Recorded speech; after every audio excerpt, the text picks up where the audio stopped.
Yeah, good morning. Morning. So this is the third week in a row I think we will have done this song. So if you can, stay up on your feet and join with us.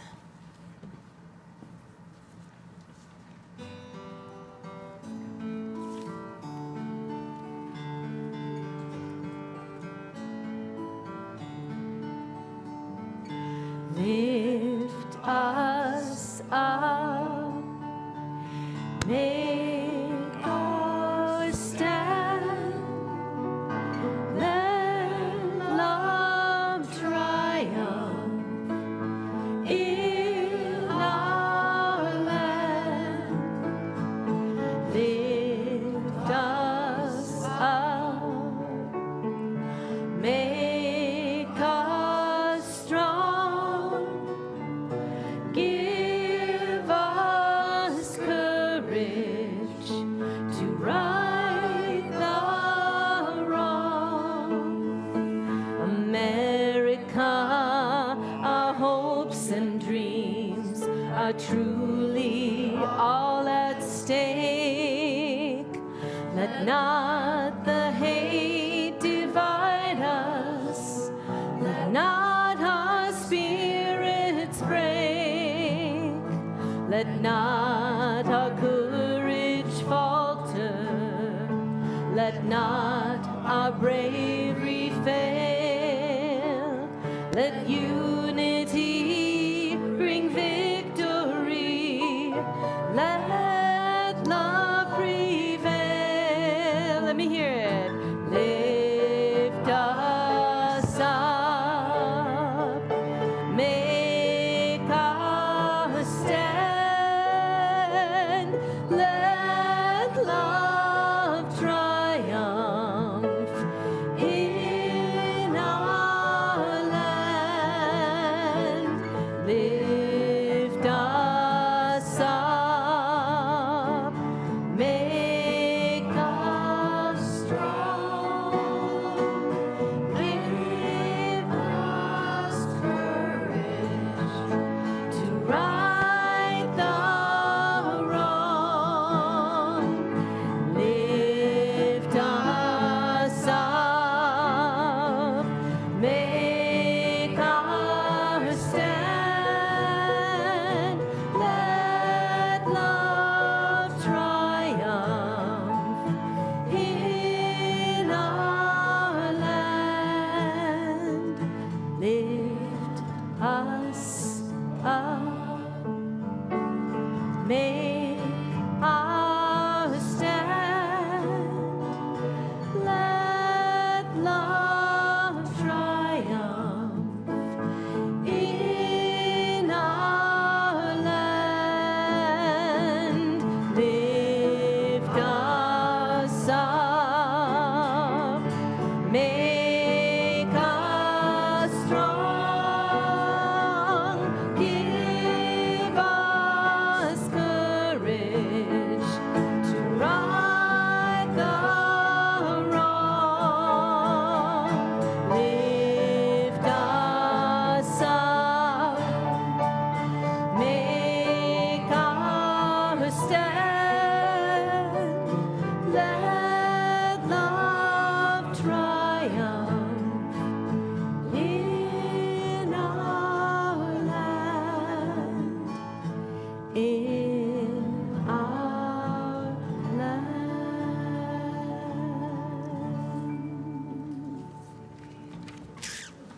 Yeah.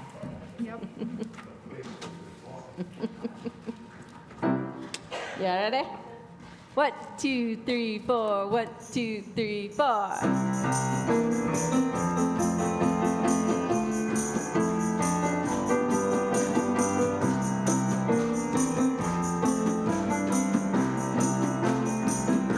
We go.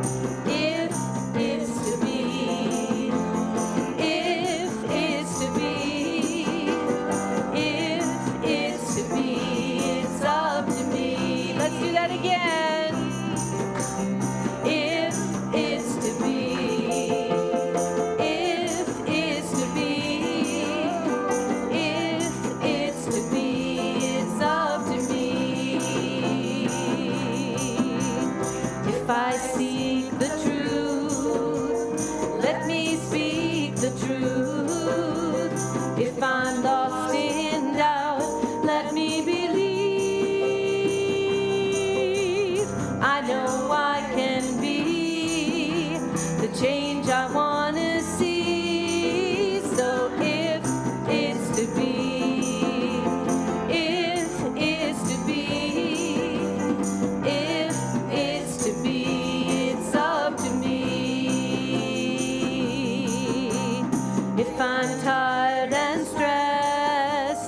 let me stop and rest. If I'm feeling hurt, let me forgive.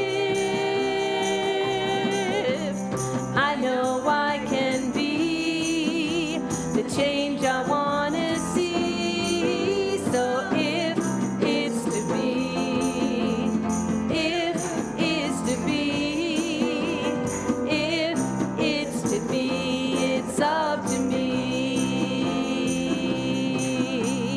If I dream of peace, let me be the peace. When I start from love, I am love. I know I can be the change I want to see. So if it's to be, if it's to be, if it's to be, it's up to me. You know it's up to me. You know it's up to me. If it's to be, you know it's up to me. All right. Please be seated. I want to tell you how grateful I am that all of you remembered to change your clocks. And you are here, some of you late as usual, but you are here and you are awake. And when I wake up, I'm going to really be happy this morning. But it is a pleasure to welcome you, along with those of you that are tuned in on our YouTube channel. Thank you ever so much for being part of our Loving Energy this morning. We feel your presence. And I want to take a moment to remind everybody to please silence your cell phones so that we can go through the service without any interruptions. And I want to ask, do we have anybody here for the first time this week? I mean, it would have to be somebody who had set their clocks too, so that's, the odds are small. But okay, no hands go up. So we're going to move on, and I'm going to invite Bobby to please come forth and share today's daily word reading with us.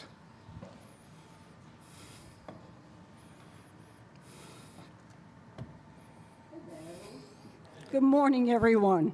Good morning.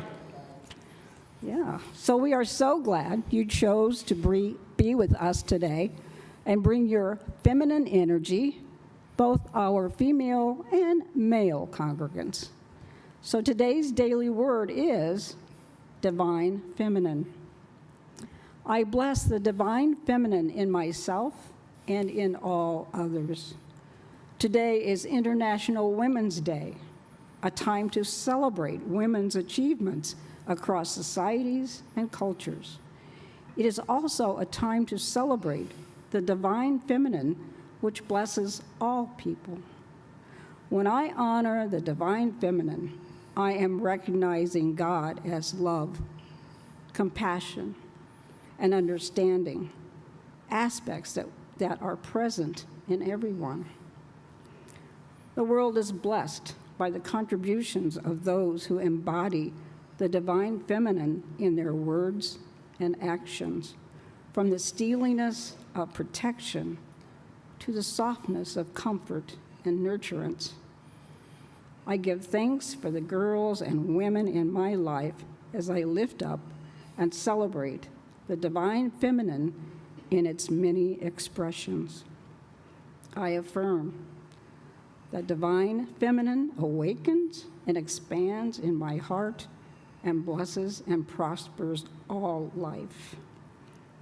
And from Proverbs 31:31, give her a share in the fruit of her hands, and let her works praise her in the city gates.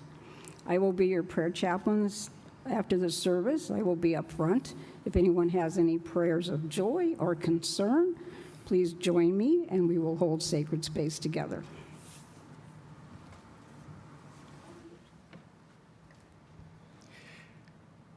Thank you, Bobby.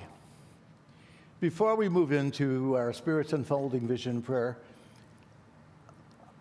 I know we did it last week, but I again want to ask for some moments of silence for the absolute insanity that's going on in the Middle East right now, and the terrible loss of suffering and pain and death that is being experienced by our brothers and sisters there. So let's just take that into a moment of silence.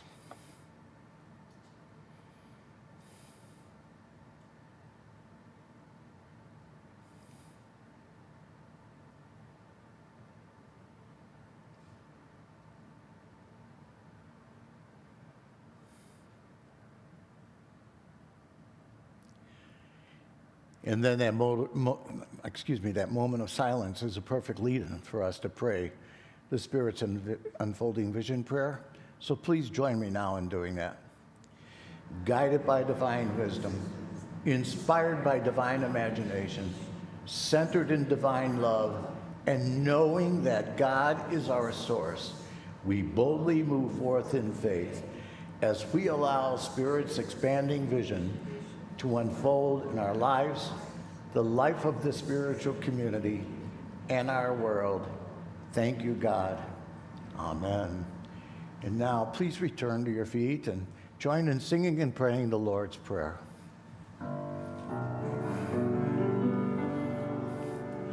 Our Father, which art in heaven, hallowed be thy name. Thy kingdom come, thy will be done in earth as it is.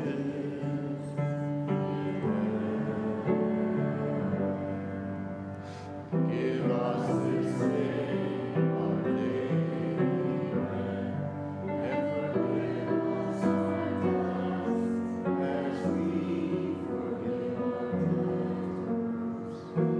Lead us not into temptation, but deliver us from evil. For thine is the kingdom and the power and the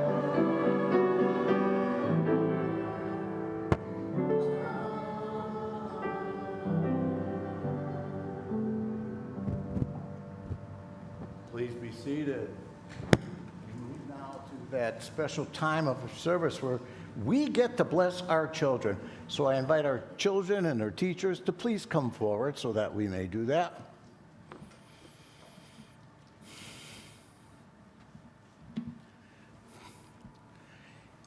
I know you all feel like it's just 9:15, but we will adjust. Join me in blessing them. We love you, we bless you, we appreciate you, and we behold the Christ in you and know that you are empowered to do great things. I am walking in the light, in the light, in the light. I am walking in the light, in the light of God. In the light, in the light, in the light, in the light, in the light, in the light, in the light of God. In the light, in the light, in the light, in the light, in the light, in the light, in the light of God.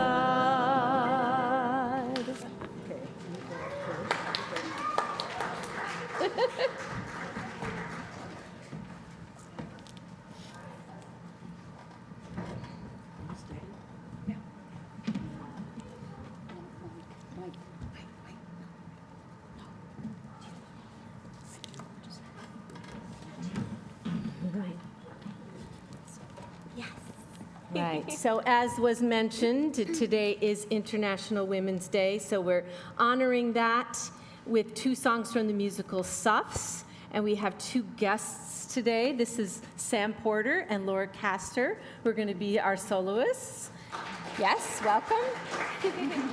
And so, yes, even though we're honoring women and the divine feminine, we just really would like to impose upon you to keep marching for whatever it is that you're standing for.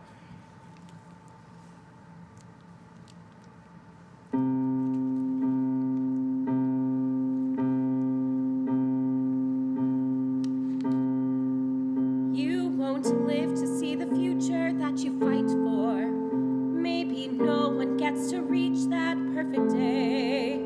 If the work is never over, then how do you keep marching anyway?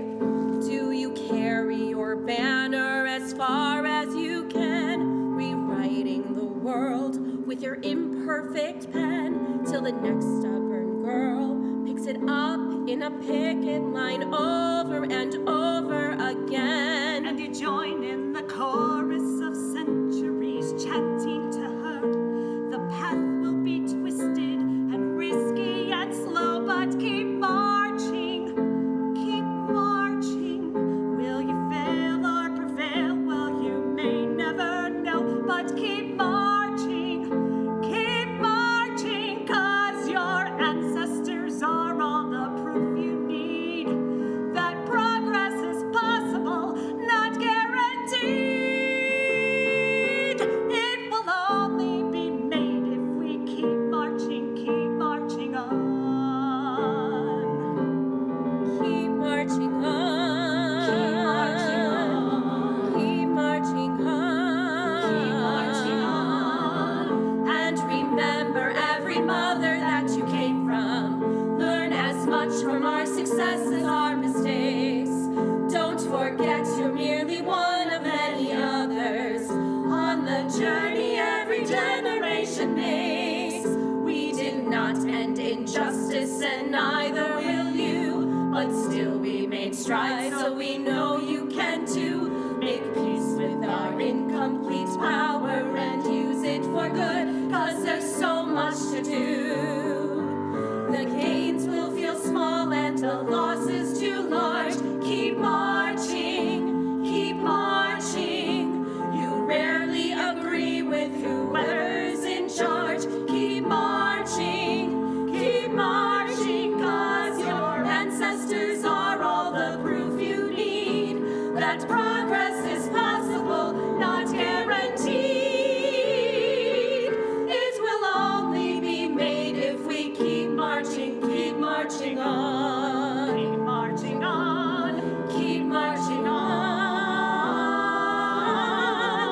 Yes, the world can be changed. We've done it before, so keep marching. Keep marching. We're always behind you, so bang down the door and keep marching. Keep marching and let history sound the alarm of how the future demands that we fight for it now.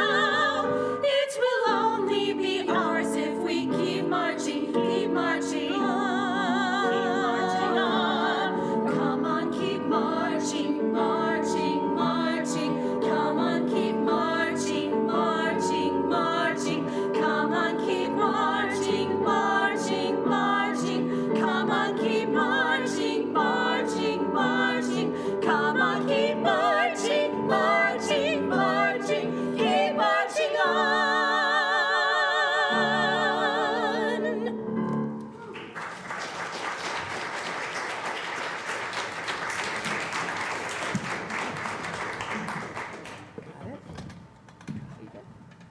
Thank you.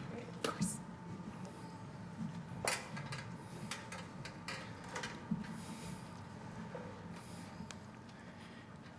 Thank you, ladies, for being with us today and sharing your wonderful, powerful gift with us.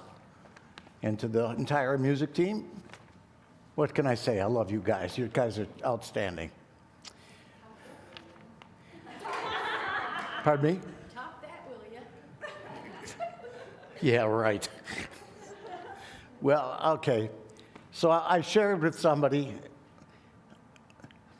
that's a secret guru, that I had 2 jokes to tell today, and I didn't like either one of them.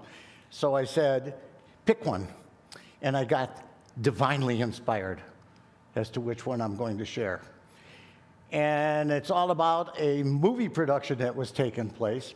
And it was a really big deal, kind of a, Cecil DeMille type of a production, in which it involved thousands of extras and was going to be very expensive to film. So the director was concerned about this because he did not want to have to do multiple takes. And so he had an idea. He had the regular camera up close and personal to film the scene. And then he had another camera that was out a bit of a distance in case something went wrong with the first one. And then he had a third company way out in the distance using a lens that could reach the scene just to make sure. And so he said, action, and they ran the scene, and when it was all over, he turned to the cameraman and he says, "You got it?" And the cameraman said, "I'm really sorry, this thing malfunctioned. It just wouldn't film." And so he said, "Okay, no worries." And he yelled out to the second camera, "Have you got it?" And the cameraman came back and said, "I have to tell you, I was really having tummy issues, and I had to excuse myself. So no." He said, "Okay." So with the megaphone, he yelled out, "Charlie, did you get that?" And Charlie yelled back, "I'm ready whenever you are."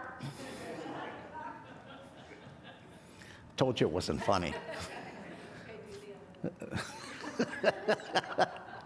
Okay, that was my inspiration said maybe you should do the other one.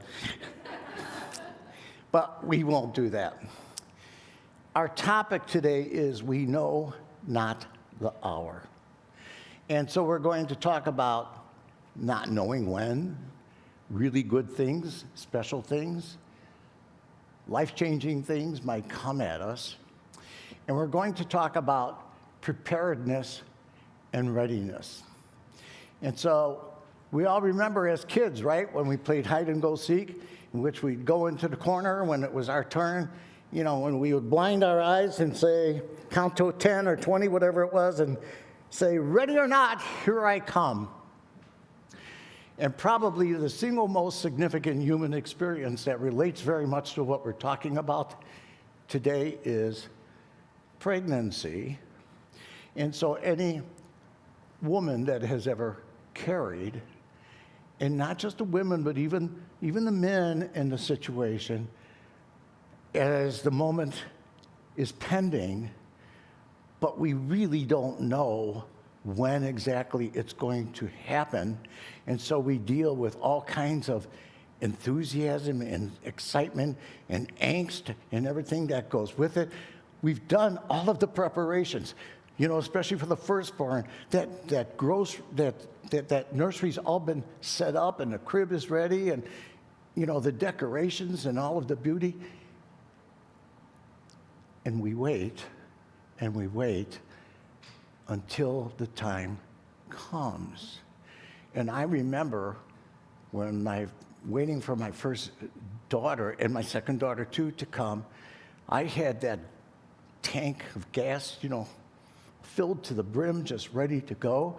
And there were no cell phones in that time. So even when I was at work, I never strayed far away from the phone system and the whole thing. But I never knew, and my wife never knew, exactly when the time comes. That phrase, "we know not the hour," is actually a scriptural reference. Those were words that were spoken by our way shower Jesus, because Jesus had kind of clued his followers and his apostles in and says, you know, I'm going to have to go. I'm going to have to leave you. But I will be back. And so they started to press him, well, when are you going to come back? And Jesus' response was that including him, we know not the day nor the hour in which it will come to us.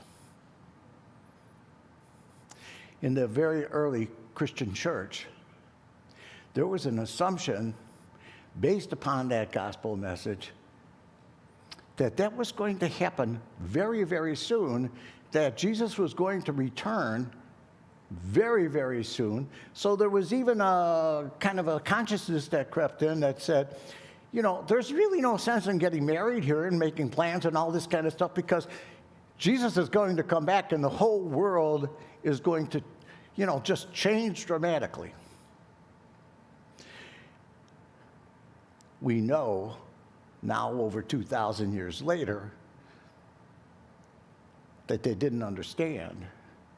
It wasn't about Jesus showing up in the flesh as he already had, but now it was all about the Christ showing up in each and every one of us.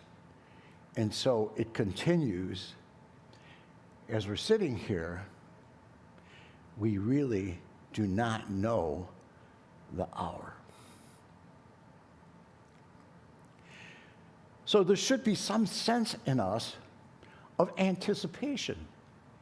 There should be some growth in us of alertness so that we don't miss a trick and we don't fall into a misunderstanding, because sometimes we are so tied up and concerned about the small stuff that we just lose track about a divine opportunity that is right around the corner. Sometimes we miss it because when it comes, it doesn't come dressed or packaged the way we thought it should be dressed and packaged. And so it blows right by us and we miss an opportunity. Okay? My son-in-law, Tim, once was not bright enough, and he shared a story with us. And that's what, before he met my daughter, Lori, and he was out on a date one time, and he drove her home, and walked her to the door, and she said, "Do you want to come in for a cup of coffee?" And he said, "No, thanks, I don't drink coffee."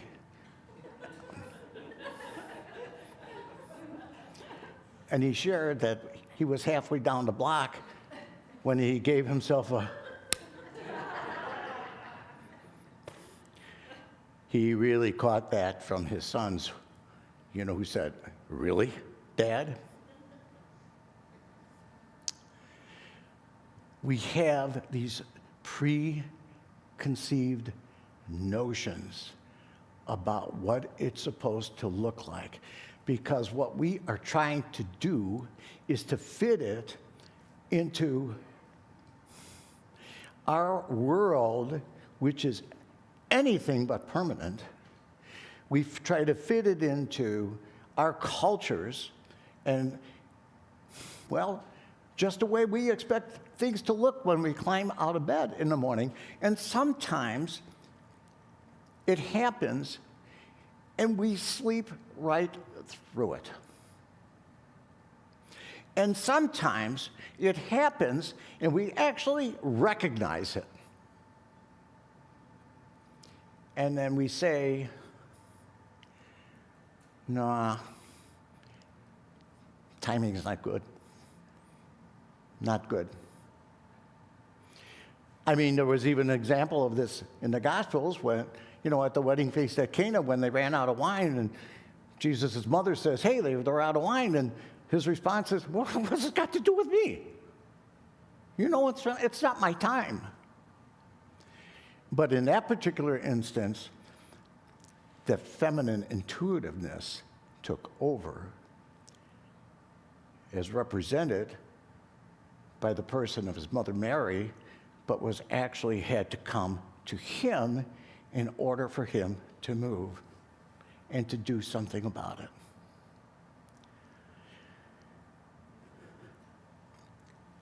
Those opportunities are opportunities precisely because they do not fit into the mode that we have cast for ourselves. They do not fit into the color schemes that we prefer to look at and to view. And we are content sometimes to live in a consciousness, even when it's very obvious what's in front of us is an opportunity. We prefer to live in a consciousness of, you know what, I'm okay. I'm having a good time living in a consciousness of, what I don't know won't hurt me. But if we're serious about the whole thing, readiness is significant. And so I want to read to you a parable. This was a parable, one of the many parables that Jesus shared with his apostles in order to try to describe to them what the kingdom of heaven is really like. And it's very much on key today. And so Jesus says, at that time, the kingdom of heaven will be like 10 virgins who took their lamps and went out to meet the bridegroom. All right, let's just pause right there. Because culturally, way more even than today, this was obviously a time of male dominance in people's thinking, okay? We don't want to try to draw metaphysics on this or anything like that. Let's just call it what it is. And it's ironic because when I picked this topic for this day, it was triggered because of the change of times, for daylight savings time, and not according to the daily word reading, okay?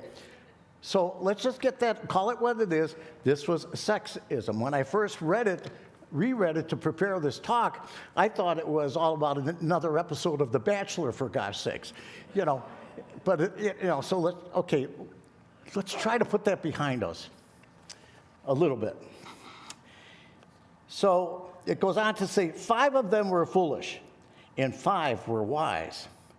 The foolish ones took along their lamps, but did not take any oil with them. The wise ones, however, took oil in jars along with their lamps. The bridegroom was delayed in coming, and they all became drowsy and fell asleep. At midnight, the cry rang out, "Here's the bridegroom. Come out to meet him." Then all the virgins woke up and trimmed their lamps. The foolish ones said to the wise ones, "Give us some of your oil. Our lamps are going out." "No," they replied, "there may not be enough for both us and you. Instead, go to those who sell oil and buy some for yourselves." But while they were on their way to buy oil, the bridegroom arrived. The virgins who were ready went in with him to the wedding banquet, and the door was shut. Later, the others also came. "Lord, Lord," they said, "open the door for us." But he replied, "Truly, I tell you, I don't know you. Therefore, keep watch, because you do not know the day or the hour." Well, there's a ton of metaphysics in this reading.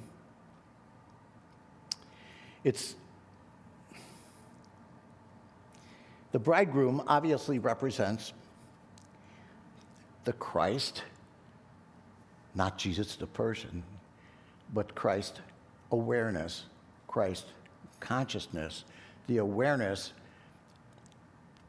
that we mouth in unity all of the time. It's spoken about from this platform by me virtually every single solitary week in some way or shape or form. But we still have an anticipation within ourselves, when in the world am I going to get my act together and finally manifest the Christ essence that is screaming to get out? Okay? The oil in the story, that represents, sometimes in unity, if you take classes, we don't say much from the platform. The oil really represents divine substance. And what is divine substance? It's something that we are literally swimming in all of the time, but like fish that are unaware of water, we are not aware of this oil, this substance, which is filling the ethers, and that we have access to all of the time. An alternative word today might be grace. It is always at our disposal, and nothing happens without it of any significance. So if you look at things that are really things of beauty that people have put together and created these days, like the works of Michelangelo or Leonardo da Vinci and whatever, Davi, or if you look at great composers of music,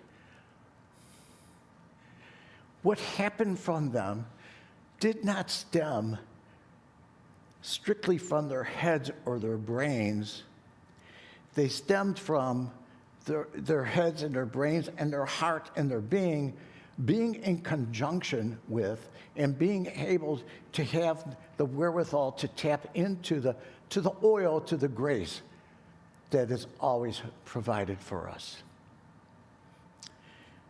As for the number of 10 virgins, well, I have a tough time with the metaphysics of this. I went to see what Charles Fillmore, our co-founder, said about it, and he said that 10 virgins represent our 5 senses.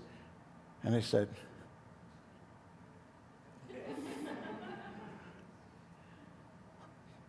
doesn't compute. But I think what he meant by that is we have 5 senses, but sometimes we see, but at the same time, we don't see. Sometimes we hear clearly, but at the same time, we really don't hear.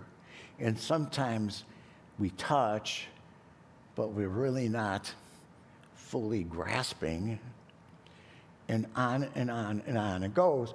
Frankly, that's the only way I could make sense out of that number 10. And I'm going to stay away from a metaphysics of virginity because, again, I think there's a lot of sexism involved in the whole concept.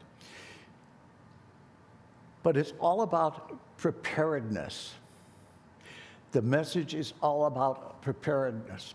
So when the 5 who did not bring oil, who did not tap into divine substance, come back and they say, okay, we're here now, let us in,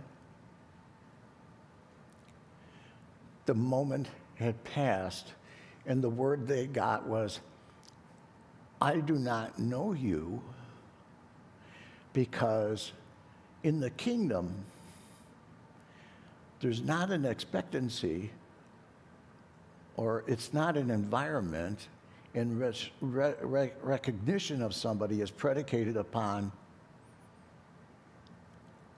how they're dressed, what they look like. It's all about consciousness. And the 5 who did not prepare exhibited a lack of readiness and preparation to really engage fully in everything that the kingdom was all about.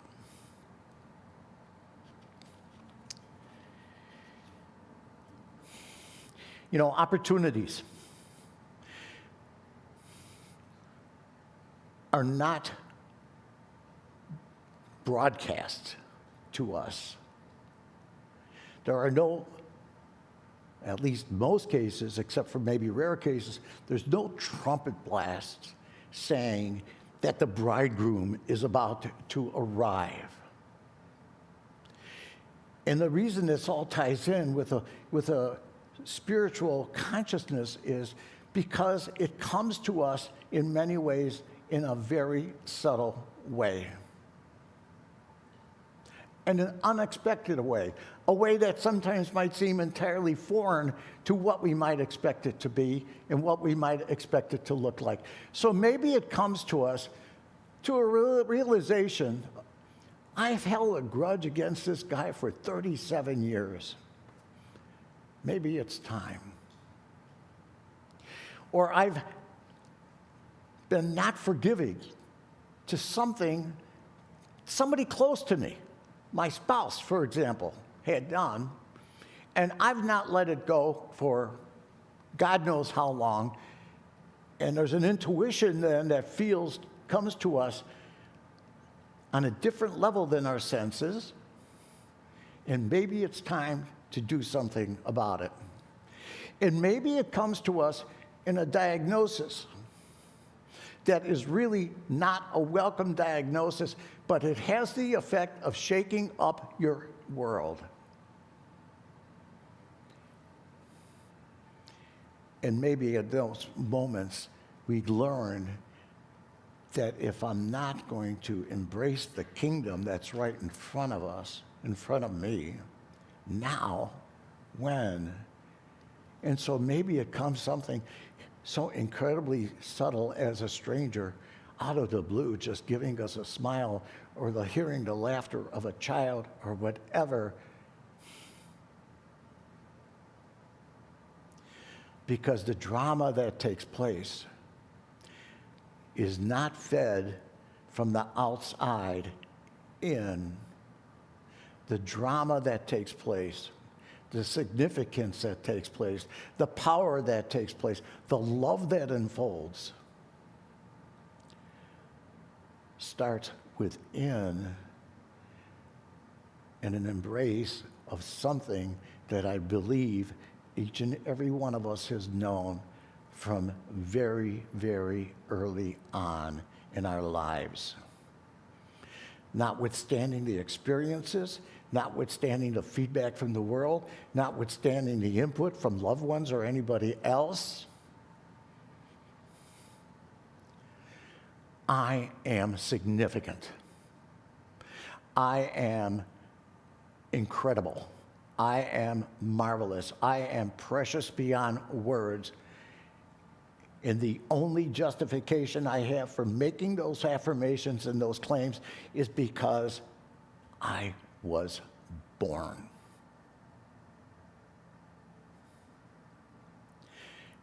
God always, always is about purpose.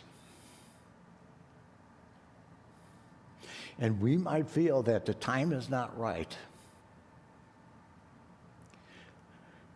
that the timing for us is bad, but the timing from God always is right on. And the only thing that triggers or fails to trigger a positive response, a positive yes, a grand spanking amen to the situation is inconvenience. And maybe a little bit of fear that what I'm really feeling, I can't trust. It can't be real, because this is just not what's been a part of my life for a long, long time. But at some point, entering the kingdom has to become a real situation that you dare to take a step toward instead of going to sleep and ignoring. You know, in the story, it's interesting because the bridegroom shows up actually when they're all asleep. And part of that is, okay,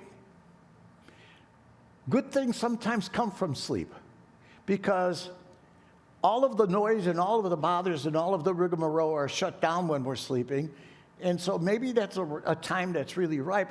And then I thought, you know, that's really not what it's about. I think the story is the way it was written, is because it's really not about the sleep, it's about the awakening. And what is the nature of the awakening that we have at any given time? And the awakening isn't about social media and what we can communicate to thousands of people instantaneously. The awakening isn't about the marvel of an iPhone or a computer program or the latest features in an all-electric car or anything like that. The awakening is something that happens here or it does not happen. At some point, we got to deliver the goods. At some point, we have to say, enough of this messing around. What the heck am I here for? What really is my purpose? Oh, I almost forgot the prop. If you can't read this, it says, to it. At some point, we have to get around to it.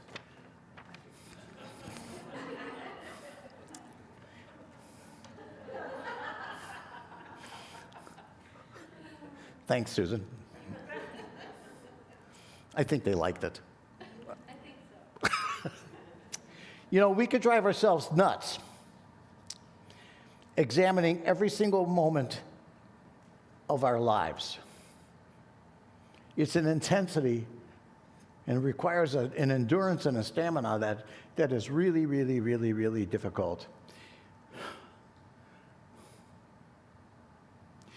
But not if you're trained for it.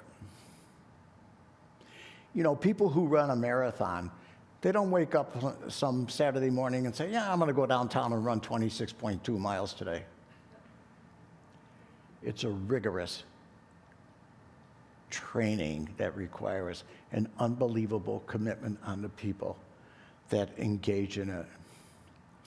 Your spiritual path, your spiritual growth, your entry to really know what the kingdom of heaven is all about.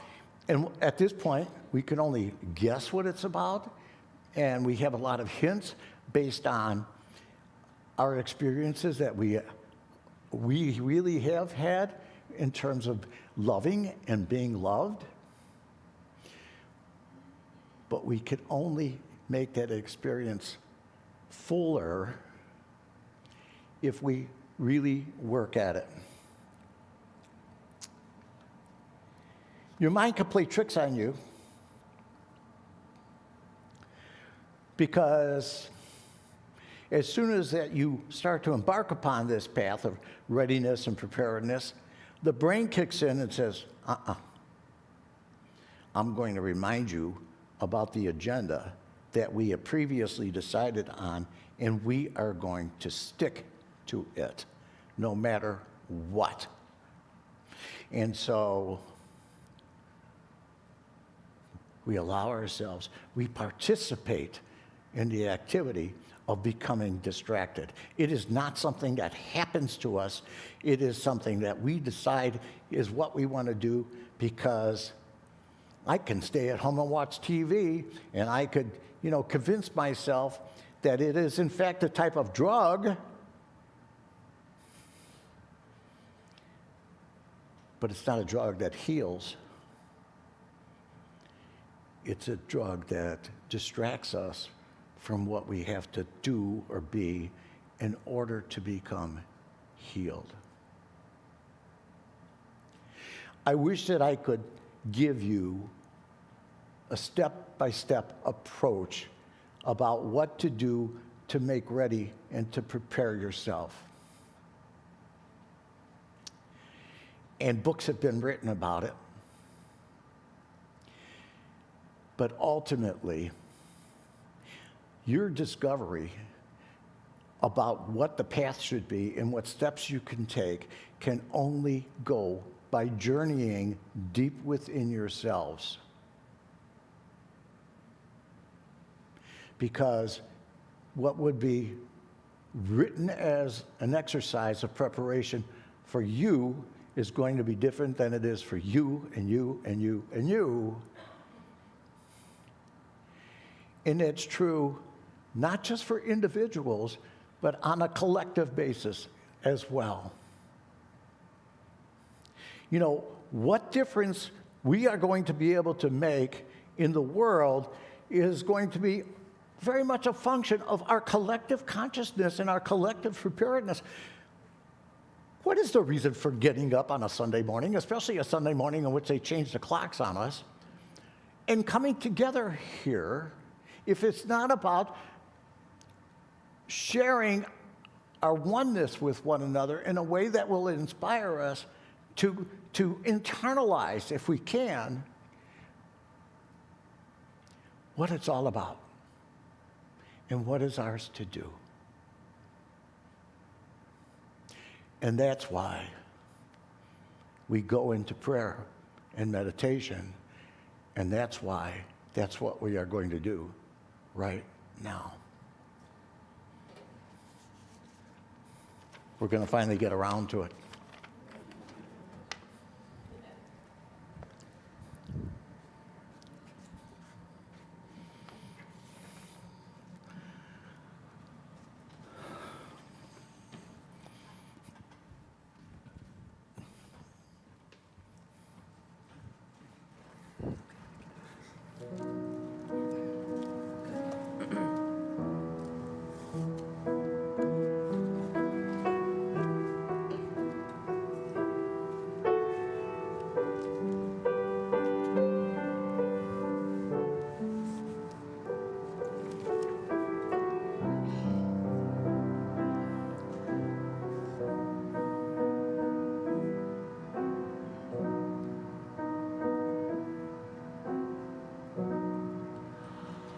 Within our darkest night, you kindle the fire that never dies away, never dies away.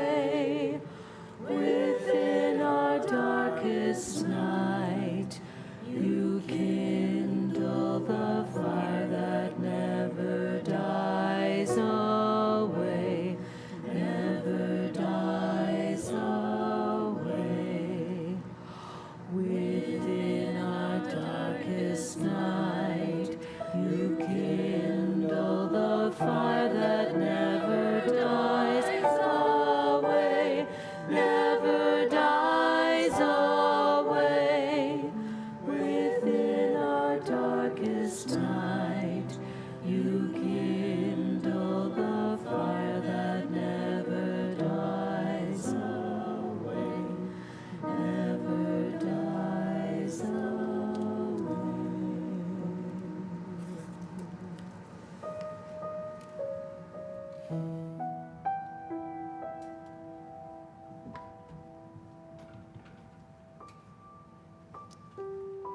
Join me now, please, in prayer, in meditation.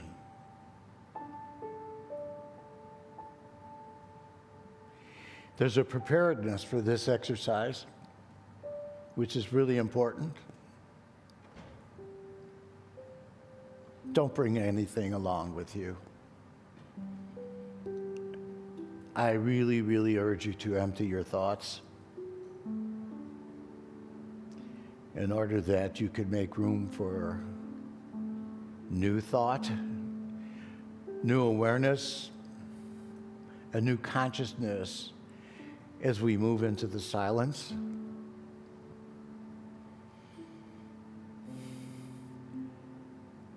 I promise you, your deepest concerns will be waiting for you when we are finished with this exercise, with this prayer.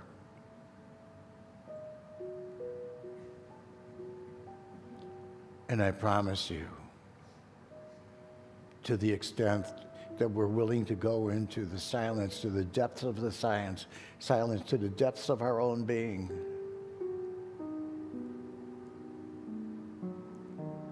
we will know better how to deal with it all when it's all said and done. So take a deep breath now, please, and feel the life of spirit filling every fiber of your being.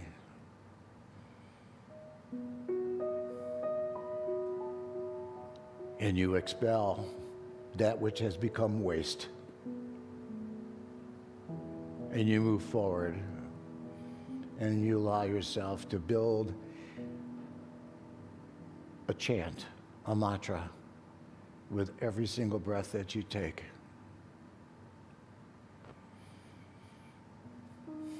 And you move more and more into the silence. And also bring not with you even conceptions about what love or compassion or peace or harmony or wisdom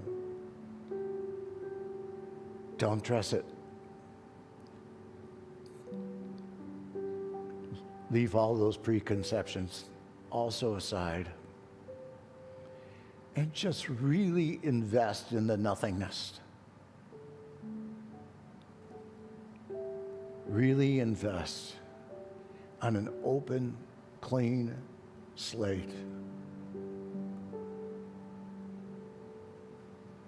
Really focus on that still small voice of God with a conviction that really and truly it emerges from our hearts.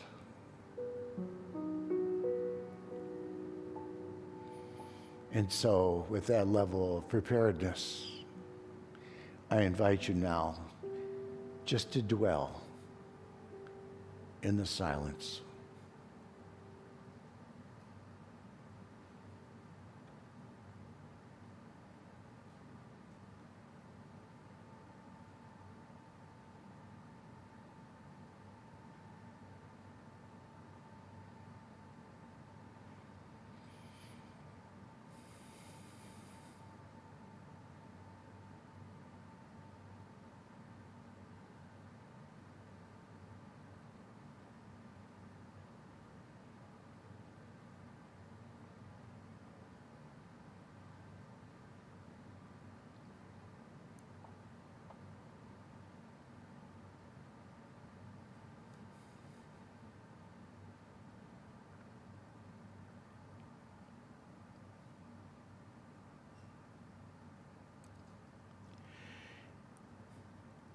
And now, as kindly as I'm capable of doing, I invite you to return to this space. And as you feel comfortable to do so, open your eyes. Let the environment flood into your senses, into your being.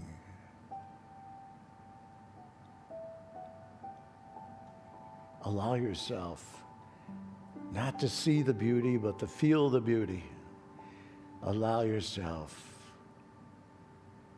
to increase your awareness of the Christ reality seated next to you or around you. And allow yourself to give it an amen in the knowing that you can see it and feel it. Because you see it and feel it in yourself and awaken in the knowing that rather than being temporary, it's the one thing about your truth that is permanent. Loving Spirit, we are so grateful for the experiences and the experience collectively of coming together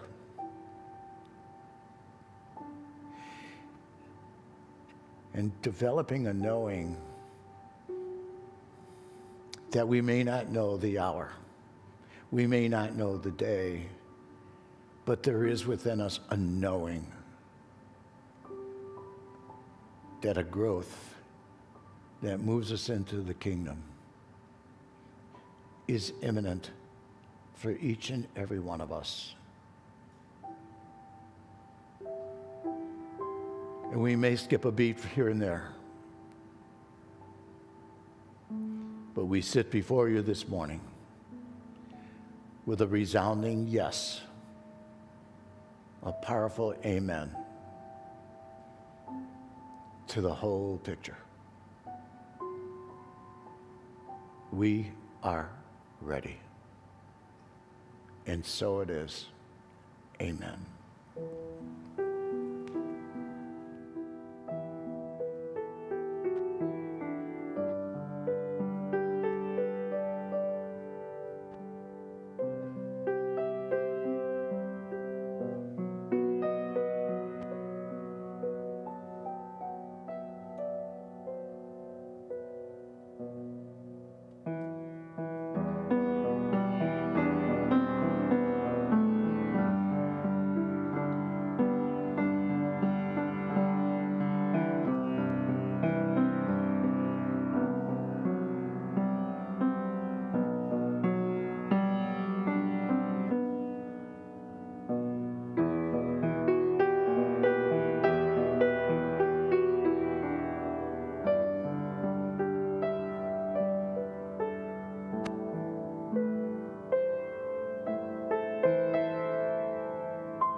Now it's time for our sacrament of giving and receiving. I invite you to take your love offerings and hold them to your heart as a visible sign of your investment, not just in the finances of this church, but in this incredible gift that we call life. And join me now in praying our affirmations. God is my instant, constant, abundant source of supply, and divine love flowing through me blesses and multiplies all the good that I am, I have, I give, and I receive. Divine love flowing through us blesses and multiplies all the good that we are, we have, we give, and we receive.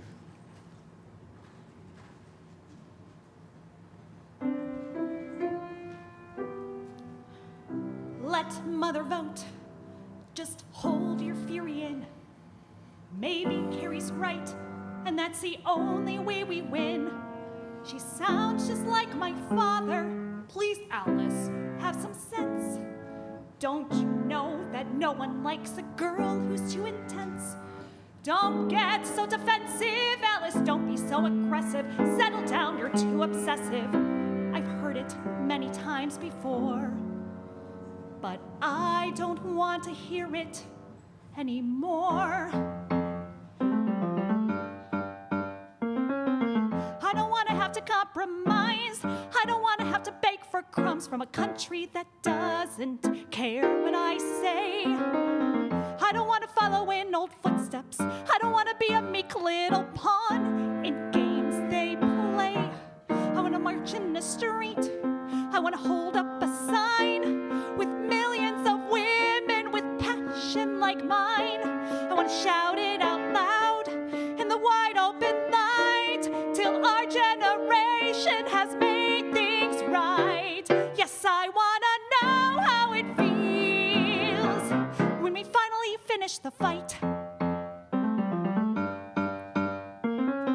Should I try to take the lead alone? But it's probably impossible. Will my ideas just dwindle and die? Try to remember what your mother taught you. When you dip your pen in ink, you can't quit till it runs dry. You gotta kick down the doors of the mightiest men till they never dare to deny us again. You gotta disrupt their days and make a fire ignite. No, our generation won't play polite. Just picture the look in their eyes when we finally finish the fight. Go say goodbye to the world your mother and grandmothers knew. Will I truly be able to change it? Well, if not me, then who? So I'll make my own team and I'll raise up my hand until we're rewriting the law of the land. Then we'll unfurl our flag, purple, gold, and white, and centuries of silence will end that night. There's this incessant unrest rumbling deep in my chest, and I'll never be free or complete, not unless I am there on the day when we finally finish the fight. I'll be there on the day when we finally finish the fight.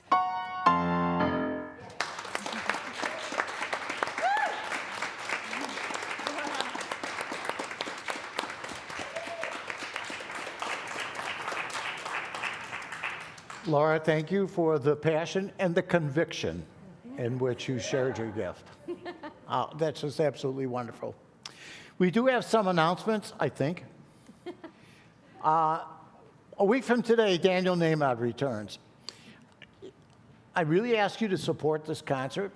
And you might be in a place, I've heard Daniel 6 times right now, and, except that Daniel is promising that there's going to be a newness to what he's doing for the concert because he's 98%, this is a quote, 98% finished with the musical that he's been writing, and he will share some of the songs from that musical with us next week.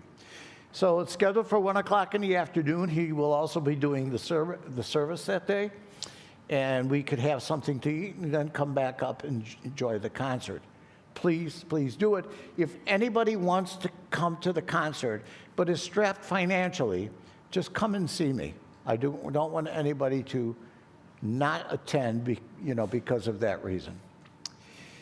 Okay, so support our youth and coffee cake. They're selling braided coffee cakes downstairs today, I believe. Our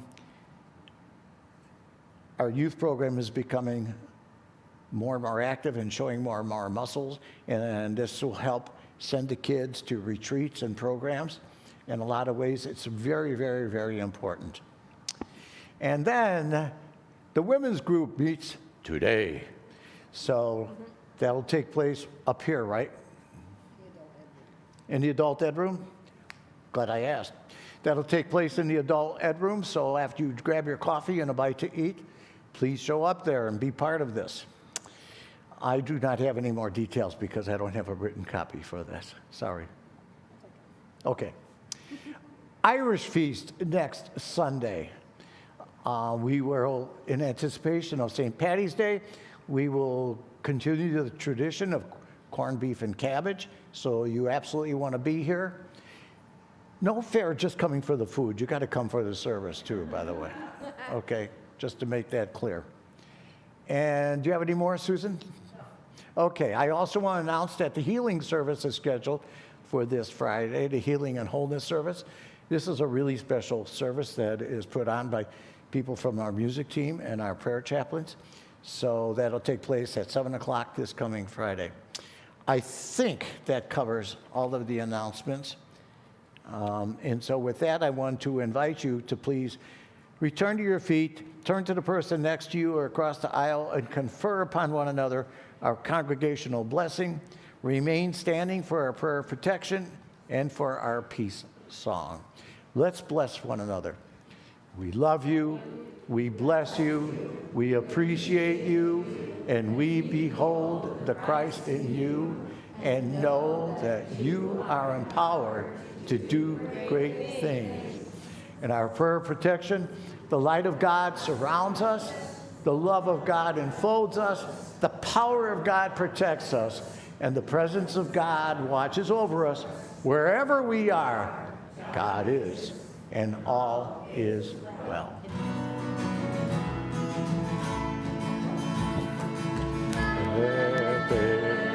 Peace on earth, and let it begin with me. Let